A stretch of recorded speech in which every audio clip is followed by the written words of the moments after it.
This is the Your Kick-Ass Life podcast, episode number 87, with guest Dr. Jaime Kaluga. All links and resources you hear in this podcast can be found by going to yourkickasslife.com/87.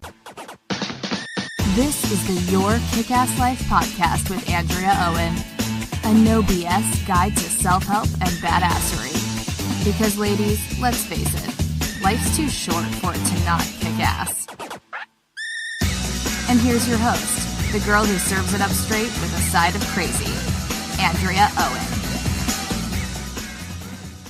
Hey there, ass kickers. Very excited to have you here again for another episode. Before we get on to the interview, I wanted to tell you a little bit about Dr. Jaime. She is a yes woman turned superwoman. As a licensed mental health counselor, certified professional coach, and inspirational speaker, she has dedicated her life to helping women find balance and live their utmost fulfilled life. She's frequently featured in several of the nation's leading media outlets for her expertise in mental health and work-life balance. Can't wait to get into that topic with you. A few including Forbes, Maria Shriver's blog, Glamour, Self, and Prevention magazines. As observed in her book, The Superwoman's Guide to Super Fulfillment, Step-by-Step Strategies to Create Work-Life Balance, Dr. Jaime's foremost passion is empowering women. As someone who said yes to the point of nervous breakdowns and secret cry sessions in the bathroom, haven't we all had those? She knows the joy found in freedom and seeks to help women around the world achieve their unique balance, make bold decisions, steer the course and their own lives, and find deep-seated super fulfillment. So without further ado, here is Dr. Jaime. Hey everyone, we are here again. Welcome to episode 87. I am interviewing Dr. Jaime today on something so important. It was kind of hilarious. We just jumped on the phone and immediately started talking about work and life before we started recording. It's so true. So thank you so much for being here. Yeah, I'm excited. And this is actually, I'm really excited to talk to you today because work-life balance is something that I get asked that question. You know, every time I do market research, if you will, with my audience, and I say, what do you guys want to hear more of? What do you want me to create classes around? A lot of people say work-life balance, and it's really not my specialty. And so that's why I turn to people like you to help us. So I know that my listeners are really hungry for this information. And so let's just jump right in and let me ask you, do people know why they are struggling to achieve balance? I think that they do. I think we're very smart. Men and women are very smart. But we don't know the tips and the tools to back ourselves out of the corner that we've put ourselves in. So truthfully, the reason that we're probably not balanced is we're not giving to our priorities and we say yes too much. That's typically what it's going to boil down to. Mm-hmm. And in that case, so yeah, we know. But now what do we do about it? So we know, but we don't know how to get out of the corner. Okay. Well, I'm gonna veer sort of off for a second because in my book, I wrote a chapter. I don't know how you're gonna feel about this, but the chapter is called "Work-Life Balance is a Crock of Shit." And basically, what I'm saying is that because I make up, and what I see is that there's a myth that it is some kind of tangible sort of milepost that you get to, and you're like, I've achieved it, and then what happens is I see a lot of women feel really badly about themselves because they're so out of balance. They think that they're doing something wrong. So what do you think about that? I think balance is a feeling. So it's not something that you're like, okay, I've conquered it. It's a feeling inside. So that's why when you, for example, with my book, it's each chapter at the end has an activity, because the truth is work-life balance is very subjective. So you might feel balanced when you've got 14 jobs and your kids are running around. If that gives you balance and you feel good and your family's good, then that's good. For me, that might not be balance. So it's not a post. It's not something we can identify. It's very subjective.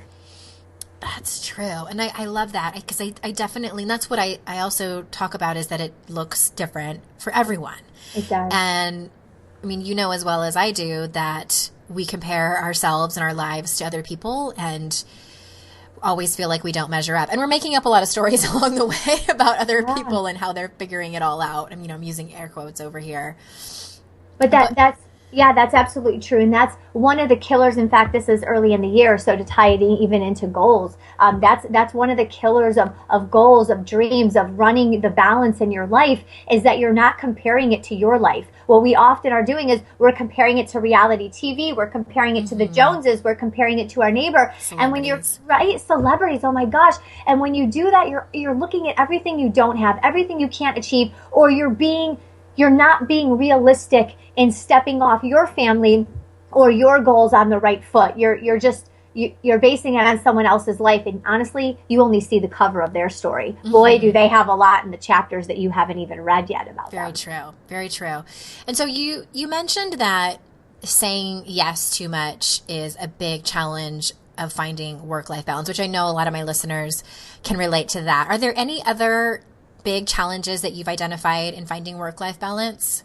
Yeah, so other than saying yes, I would say the toxic people. You hear about business coaches going in because there's one negative person on a team and it takes the whole team down. Well, if one negative person can take an entire team down in your life up against you as a single person, one person can definitely take you down. So really ridding of those toxic people, I challenge all of my clients, all the listeners, create a list of all the toxic people in your life. These are the people that, back you into a corner and make you say yes when you want to say no. They plant seeds of doubt in your mind when you want to step off a dream or a new path. They're the people that bring you up and down and up and down. Make a list of those people and either delete them out of your life altogether, and if you can't, set boundaries with them. Mm-hmm. My gosh, some people have an entire list of those people, I guess. Yeah. Well, the truth is honestly, one is a list when you have toxic people. Right. One person, right? Take one up a lot of room. Yeah, it's so true. But you might find if you really take time to self-reflect, it's not just like one major person. It could be the negative Nancy in the office that is always gossiping about how horrible work is, how dreadful it is. We have another project we have to do. I can't stand this system on the computer. It's just one negative thing after another. That takes a toll on you who's sitting right next to them 8 hours a day, 40 hours a week. Mm-hmm. Mm-hmm. Yeah, because I'm glad that you clarified that, because I think some people could think that it's only the people, are really, really close people and like, well, they can kind of be a pain in the ass, but for the most part, they're okay. But yes, it is those people that they might even just be acquaintances. Like when you see them, you're like, oh, God, I don't want to have this conversation again. Or, like an uncle that always gets drunk and then starts ranting about his political views that are different than yours. And, it's those, because I think so toxic can be such a strong word, but even just negative, or just someone who's not in alignment, or maybe I should say like way out of alignment with you and your values and things like that. So I love that exercise. I give that exercise out a lot. And I think it's good to kind of like revisit it every once in a while. Yes, absolutely. Mm-hmm. Absolutely. So we talk a lot about perfectionism here on the Your Kick-Ass Life podcast. And so, this is sort of a dumb question, but maybe I should ask it like this. How does perfectionism hurt balance? Because we know the answer is yes, it does. So how does perfectionism hurt work-life balance? I always say when I'm on the radio or summits, when people ask me this, I'm like, well, all women are perfect, so that really doesn't pertain to us. So next question, please. Yeah. Next question, please. So I don't see where you're going with this. No, the truth is perfection does hurt our success. And the reason behind that is let's start here. Perfection is subjective. So what is perfect to me is not perfect to you. So you are chasing something day in and day out that is non-existent. So not only is that energy draining, but it reduces your confidence. And confidence is what you need to get to the next level, what you need to get to succeed in life. In addition to that, when we hold ourselves to this perfectionism standard, it becomes a way of living and a habit. And oftentimes the perfectionist then holds other people accountable to that. So now we begin to burn bridges, because here's often the way that we'll think, oh, I can't give him that project because he doesn't do it like I do it. She won't do it as quick as I do it. So before we know it, as a perfectionist, we have this plate full of duties and full of tasks that we could easily delegate out, but we don't. And so we just cycle on the same to-dos day in and day out and have no space on our plate to add bigger projects that could lead to bigger success and more fulfillment, because we're just keeping these on our plate. Now, if you're that perfectionist where a light bulb just went off and you're like, oh my God, I do that. Then you find that we now delegate out these small tasks, but then we become the ever-dreaded micromanager. So now we're the control freak. Oh my God, it's so bad. We just can't win. No, we cannot win. Darn it.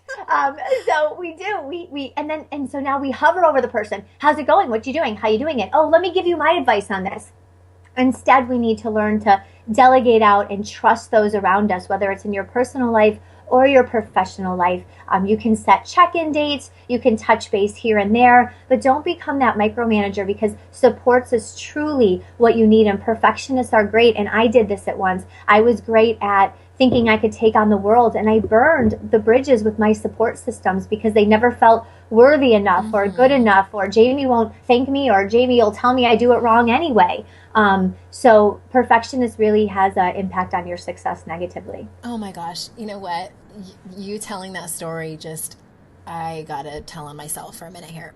So I'm really good at delegating and letting go of control in my business. And part of that comes from, I have a really amazing team. I've spent time, getting the best people, and I love them and treat them very well and pay them well. And so it all works out in my favor.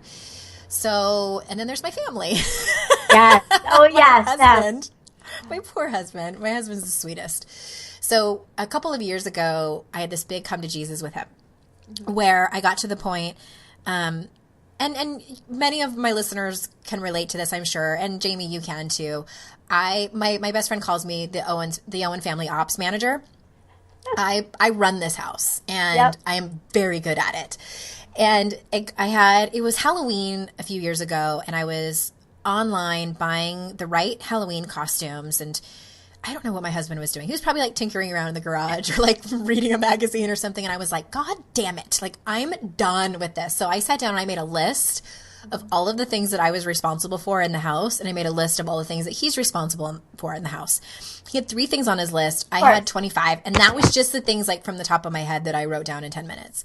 So, and let me just say, you guys, like, I could have handled this way better than I did. And I did have to circle back and apologize to my husband. Let me preface this.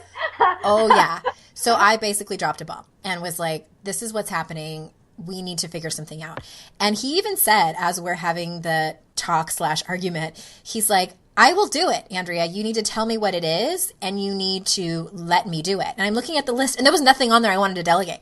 I was like, I want to be in charge of all this, because like, I didn't say this at the time, but I'm like, I don't trust that you're going to do it right. So fast forward, I did delegate a few things, and I didn't even realize I was doing it.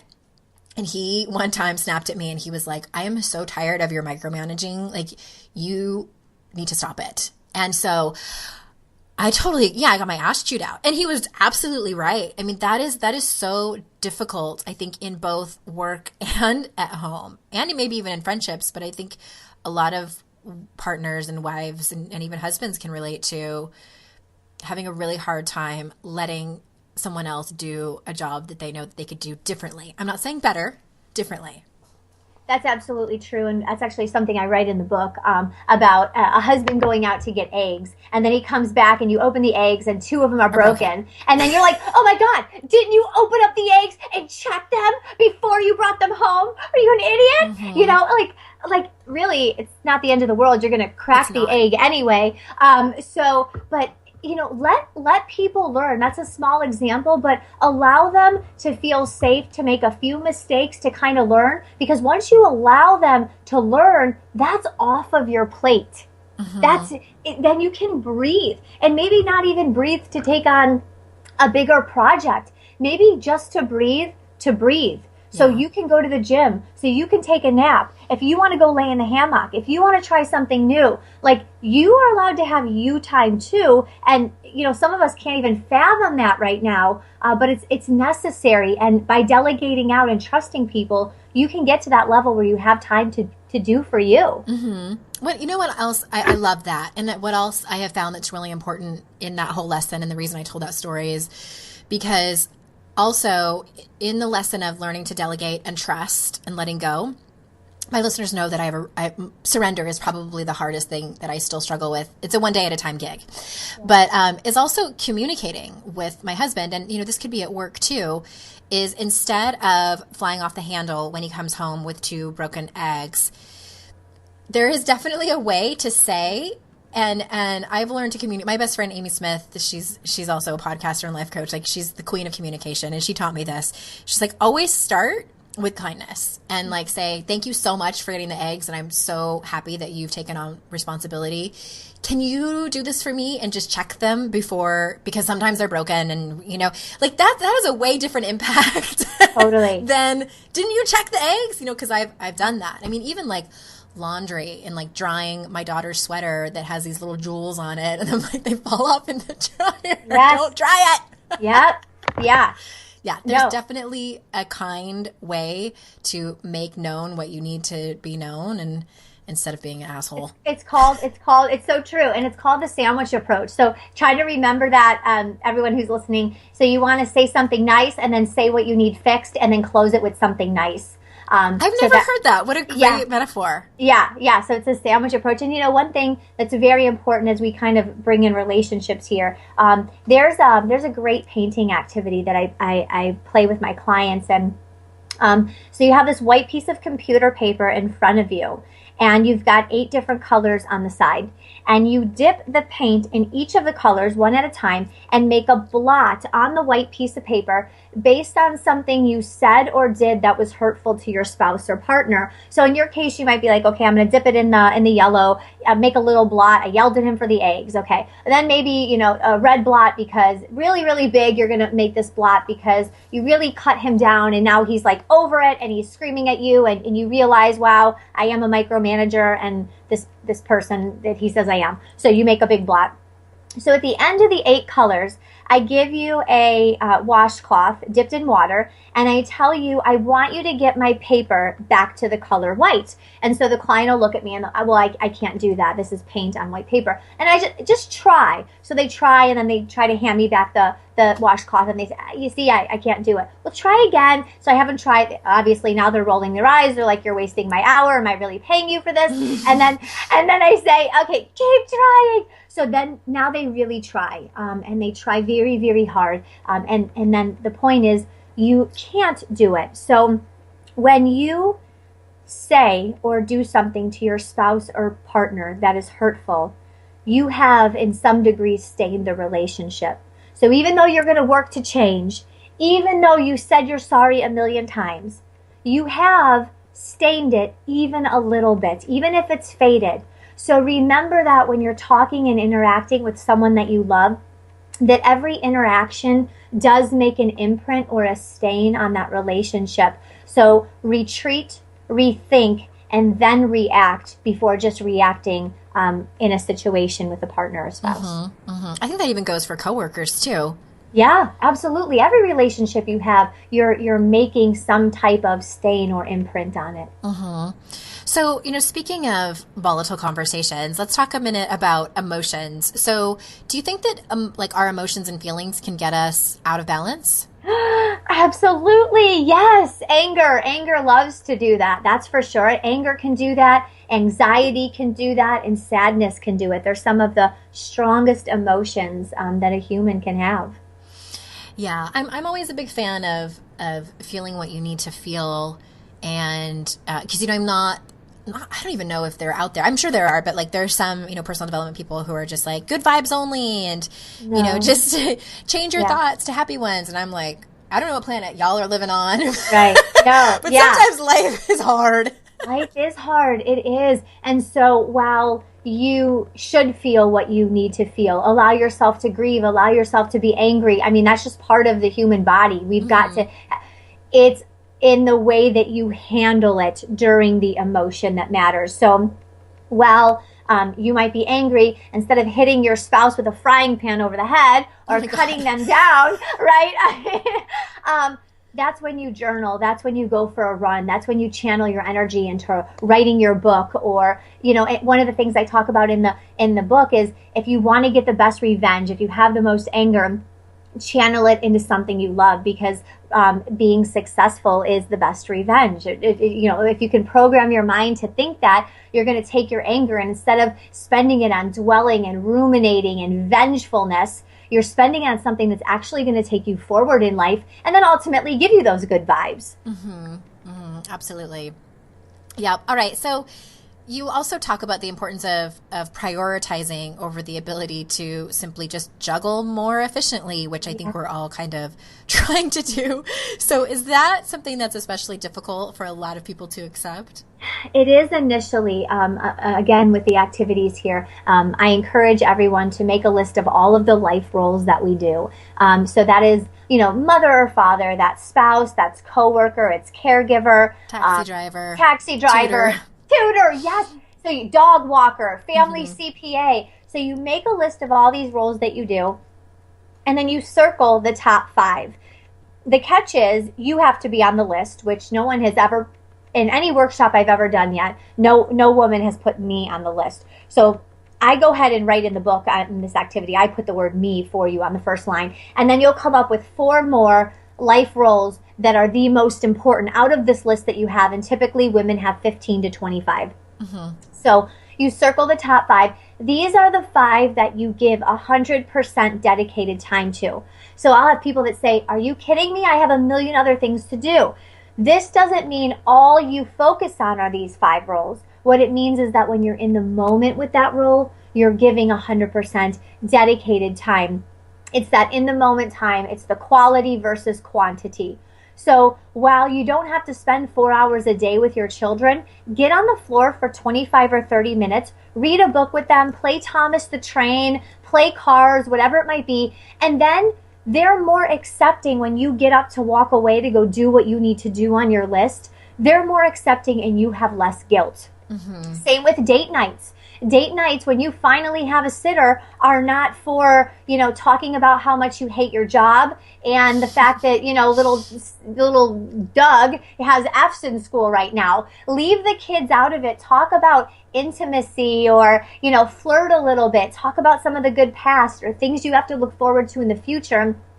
Be present in the moment at that dinner with your spouse. And then when you have a million other things to do, they've been satisfied. So again, you're guilt-free and they're satisfied. I love that. And what my husband and I do is we sort of do a version of that, because I heard that advice somewhere before where it's like, go on date night and don't talk about your kids. And I'm just like, first I'm like, what are we going to talk about? That's right. And I think it's possible, but I think it's a challenge. So what we do is we really only talk about the things that are really important and the things that we can't discuss about them in their presence.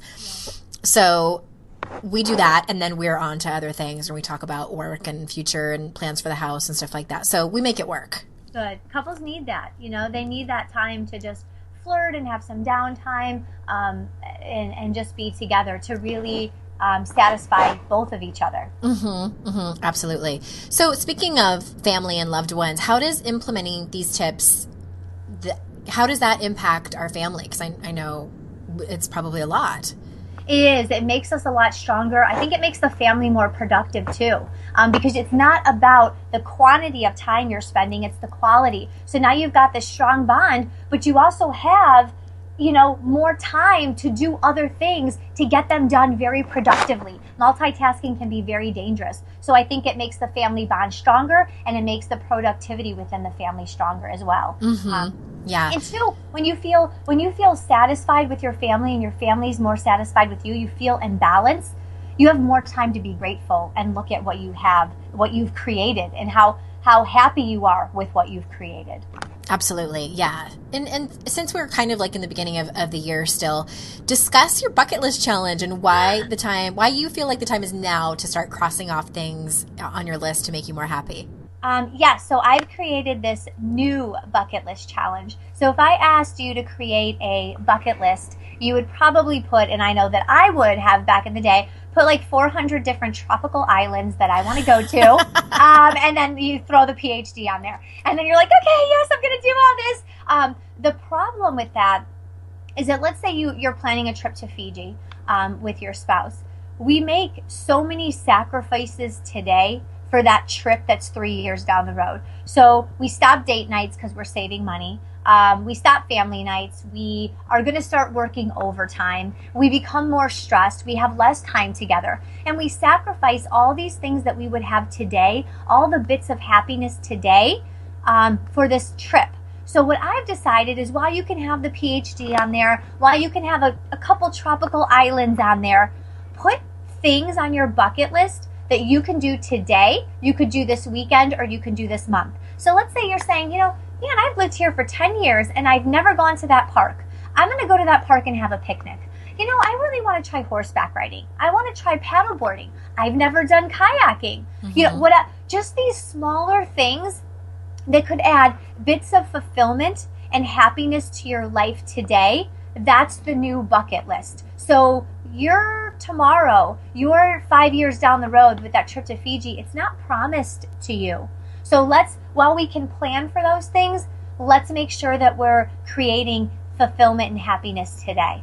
I love that. You know what that made me think of? So, yes, because I think so many of us put things like climb Mount Everest and get my PhD and become a doctor and things like that. So, what I do is, because years ago I really, really wanted to play roller derby, and so I went out and did it, and then I got old, and so I don't do it anymore.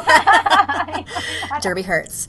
And so what meant that I was like hungry for something else, and I actually had a client who did one of those Reebok Spartan races, and I'm like, that's badass. Like, I don't know if I could do that. So the minute I tell my think that I don't know if I could do that, then there's like the voice that's like, oh, now you have to. I have that voice. Well, now you have to, because I always love a good challenge, and so I decided to do it. And so I consider those bucket list type things, because like I think any time that I had a different client that used the word scared sighted, which I love because it scared the crap out of me and at the same time made me excited and is a challenge. So I consider those bucket list things. Like, I think little things like that are awesome. They're like big little things. They are. And remember, they don't have to be perfect, going back to perfectionism. So one of the things that I wanted to do was zip line. Okay. So ultimately the bucket list is zip line. Well, now I want to zip line through Hawaii with the cabana boy. Jose is like strapped to my back, and we're going down like these mountains, and he's picking me roses as we go down the zip line, and we're through waterfalls, right? Okay, that's not going to happen, and if it did, I'd probably end up divorced. Right. So I was like, I guess I just can't zip line. And I was like, wait a minute, it doesn't have to be so perfect. So actually, the Museum of Science and Industry in our local community has a zip line. I was like, why don't I just do it? And then if I ever can, zip line through Hawaii with Carlos on my back through the rainforest, then I can do that too. But zip line is ultimately what I wanted to try. So I did. I went to Mosey. I zip lined. There was no cabana boy. There was a heavier girl that pushed me off. So it was nothing like it. But I zip lined. And I did it. So remember that you don't have to have the perfect everything to do some of these small things. But I had a blast, and I laughed, and I freaked out. And that's the point. Exactly. Yeah, absolutely. Oh my gosh, I love it. Okay, so you talk about getting rid of the shoulds, the have-tos, and the negative self-talk, which negative self-talk is something we talk about a lot over here on the podcast. So tell us more about how this affects us daily. Yeah, so you're literally spending hundreds and maybe even thousands of times a day brainwashing yourself into anxiety, because the shoulds, the woulds, and the couldas, those are anxiety-provoking words on an unconscious level. So when you're like, oh, I should have done that. Oh, I could have done that. Why didn't I do that? What was I thinking? That's just this negative talking to yourself every minute of the day. And it might be small, but small isn't so small when you do it 150 times a day times 30 years of your life. Right. You really beat up your confidence and fail to highlight your successes. And then and people laugh when I say this, but can you imagine if you woke up and you're like, wow, I woke up and my hair looks great. I look great today. Oh my God, I'm gonna have a great day at work.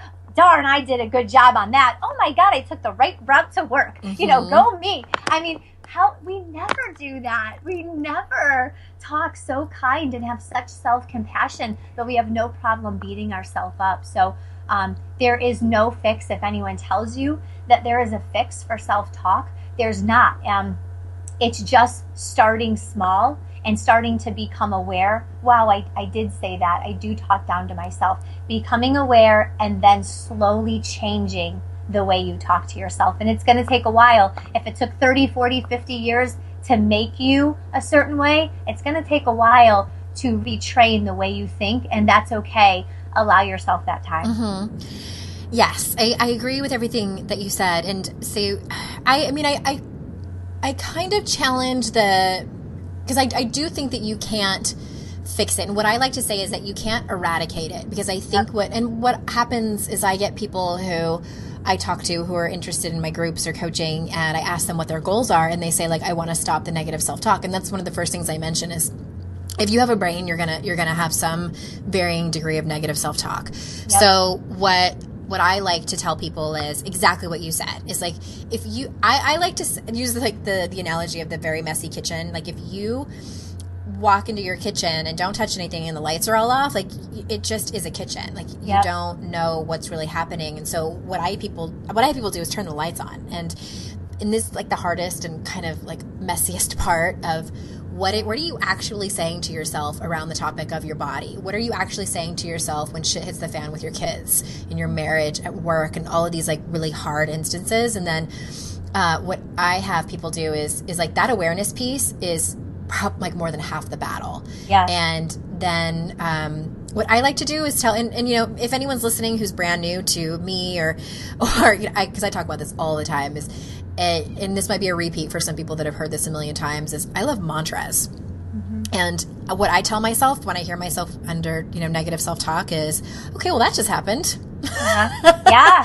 And then I can move on. And my negative self-talk, like, honestly, Jamie, has reduced dramatically in the 8 or 9 years that I've been working on it. Like, now when I hear it, it's like I hear it right away, and I'm almost surprised by it. And I'm like, where did you come from? Yes, I know. I love it. I just watched this thing with J-Lo was on some type of talk show, and she talked about how in her 20s she thought she knew everything, and then in her 30s she realized, I knew nothing in my 20s, and now she's in her 40s, and she's like, and now I sit back and I say, wow, I'm really good at what I do. I'm the smartest woman in this room. I've got this, you know, and I think it's a progression of saying, wow, that just happened, but being able to say, okay, I can march on. Mm-hmm. I'm not going to ruminate, dwell, and beat myself up and live in it. You know, just that's stop. The difference. It just happened. Let's just march on. We'll figure this out. And that's the point that I also want to leave this topic with, is like, that's what the difference is. Like, I want to get people to a place of just having less self-talk and just not living in it. Because I think a lot of people, like, they're constantly in that loop of negative self-talk and berating themselves and comparing themselves to other women, and then more negative self-talk and judging yourself. And oh my gosh, I could talk about that all day long. Yeah, it's a cycle. So yeah, just acknowledge that it happened and learn from it and march on. It's not the end of the world. You're smart enough and you're successful enough to whatever problem you got yourself into, you're going to get yourself out of it. So just switch to self-compassion and solution focused. Right. Absolutely. Well, thank you so much for being here. And please tell people where they can find you and where they can grab your book. Awesome. You can go right to drjamiek.com, drjamiek.com, and you can find all the information on coaching, on the book, everything. Everything's right there.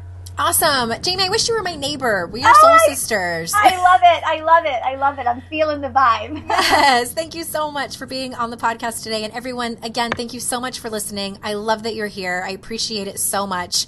And until I see you next time, I will see you out in cyberspace. Bye-bye.